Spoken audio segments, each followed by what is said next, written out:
பள்ளிகளுக்கு வெடிகுண்டு மிரட்டல் விடுத்த சிறுவனால் பெரும் பரபரப்பு ஏற்பட்டிருக்கிறது. மேலும் விவரங்களை எமது செய்தியாளர் கார்த்திக் வழங்க கேட்கலாம்.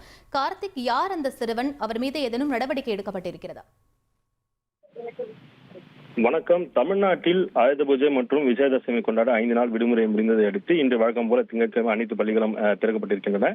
நிலையில பார்த்தோம்னா ஆவடி காவல் நிலைய எல்லைக்கு உட்பட்ட கன்னிகாபுரம் காந்தி தெரு அருகே அந்த வழியாக சிறுவன் ஒருவன் சென்றிருக்கான். அங்குள்ள மளிகை கடைக்காரர் ஜெயக்குமார் என்பவர் அவசரமாக அப்பாவுக்கு பேச வேண்டும் என கூறி செல்போனை கையில் வாங்கியிருக்கான். வாங்கிய சிறுவன் செல்போனை ஆவடியில் உள்ள அனைத்து பள்ளிகளிலும் வெடிகுண்டு வைத்திருப்பதாக கூறிவிட்டு செல்போனை ஃபிளைட் மோடில் இயங்கும் வகையில வைத்து மீண்டும் கடைக்காரரிடமே கொடுத்துவிட்டு சென்றிருக்கான். கடைக்காரர் செல்போனை பெற்றுக்கொண்டு யார் இந்த சிறுவன், எதற்காக நம்மிடம் பேசினார் என்று செய்வதறியாமல் திகைத்து இருந்திருக்காரு.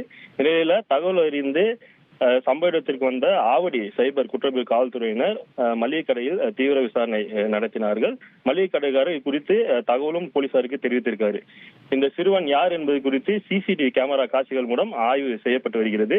பள்ளிக்கு விடுமுறை வேண்டும் என்பதால பள்ளி மாணவர்களுடன் சேர்ந்து இந்த செயலில் ஈடுபட்டதாக போலீசார் தரப்புல தெரிவிக்கப்பட்டிருக்கிறது.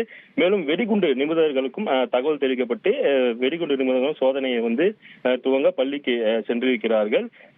இது கிட்டத்தட்ட 2 மணி நேரம் இந்த பொருள் என்பது தொடர்ந்து இருப்பதாக காவல்துறை தரப்புல தெரிவிக்கப்பட்டு இருக்கிறது.